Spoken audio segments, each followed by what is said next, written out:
রাহমাতুল্লিল আলামিনের দরবারেও আজরাইল আলাইহিস সালাতু ওয়াস সালাম এসেছেন, আমাদের কাছেও মালাকুল মউত আজরাইল আলাইহিস সালাম আসবেন বা অনেকের কাছে এসেছেন। এই এলাকার যত মানুষের কাছে আজরাইল আলাইহিস সালাতু ওয়াস সালাম এসেছেন তারা একবারই দেখেছেন এবং তাদের কাছ থেকে জান কবজ করে নিয়ে গেছেন। এখানে আর কোনো কথা বলার সুযোগ নাই। অনেক মানুষ দেখবেন যে ছেলে বিদেশ আছে, বিদেশ থেকে আসবে, ঢাকা এয়ারপোর্টে ল্যান্ড করেছে,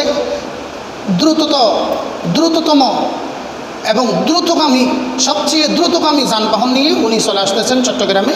ওখান থেকে বাসায় আসবে, আমরা একটা ফ্রিজজাত করে মরদেহ পরিবহনে আমরা ওই লাশকে রেখে দিই, যেন বাবার চেহারাটা ছেলে শেষবারের মতো দেখতে পারে। সেই 12 ঘন্টা 24 ঘন্টা এমনকি 3-12-36 ঘন্টা পর্যন্ত রেখে দিই, যেহেতু ছেলে আসতেছে। এটা কিন্তু শরীয়ত সম্মত না, এটা শরীয়তে আপনাকে জায়েজ দেয় না।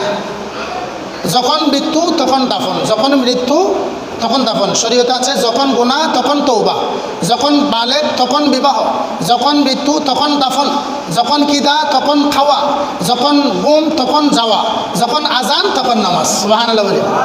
এখানে বাকির কোনো সিস্টেম শরীয়তে, আমরা তো এখন বাকির সিস্টেম করে ফেলেছি।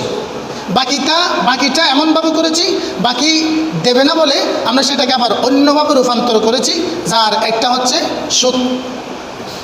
সুদের কথা যখন আসছে, আপনাদেরকে একটা সহজ বাংলায় একটা সুদের ওয়াকিয়া বলি।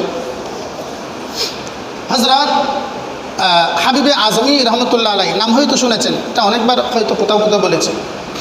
আমাদের এখানে নয়, আমাদের বাংলাদেশের, এখানে বাংলাদেশ বললে ভুল হবে, সারা বিশ্বের মধ্যে একটা আলোড়ন সৃষ্টিকারী ব্যবসা, সেটা হচ্ছে সুদের ব্যবসা। সেটা কি? একটা হচ্ছে সুদের ব্যবসা, আর আলোড়ন সৃষ্টিকারী খেলা সেটা হচ্ছে জুয়া খেলা।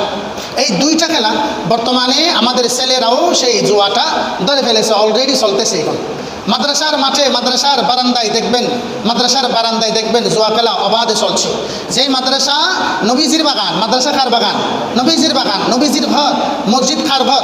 আল্লাহর ঘর। মাদ্রাসা কার ঘর? নবীর ঘর। যেখানে কোরআন তালিম দেওয়া হয়, হাদিসের দরস দেওয়া হয়, যেখানে আদব শিক্ষা দেওয়া হয়, নামাজের আহকাম আরকান শিক্ষা দেওয়া হয়, যেখানে মানুষ মুসিবতে পড়লে মুরগি দিয়ে সদকা দেয়, চাউল দিয়ে সদকা দেয়, মাদ্রাসার উসিলে আল্লাহ আমাকে কি করো, হেফাজত করো। সেই নবীর বাগান, সেই নবীজির বাগানে আমরা ছেলেরা নির্দ্বিধায়, নিঃসন্দেহে, ভয় ছাড়া নির্ভয়ে জুয়া খেলছি। তাও আবার শুধু ছেলেরা না, এখন দেখি যুবকরাও খেলে, আবার দেখি 2-3 ছেলে মেয়ের বাপরাও এখন ওই জুয়া খেলা নিয়ে মত্ত হয়েছে। কোনো দোকানে নয়, রাস্তায় নয়, ডাইরেক্টলি আমার নবীজির মাদ্রাসা। বড় করে বলি না নাউজুবিল্লাহ।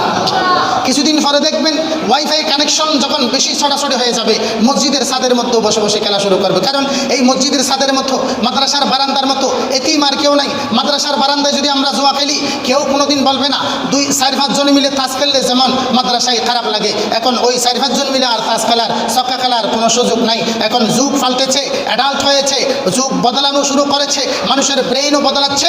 এখন আমরা মোবাইলটা নিয়েছি, বারান্দায় বসে বসে মোবাইলে জুয়া খেলছি। এটা আমাদের সমাজের জন্য বড় কলঙ্ক।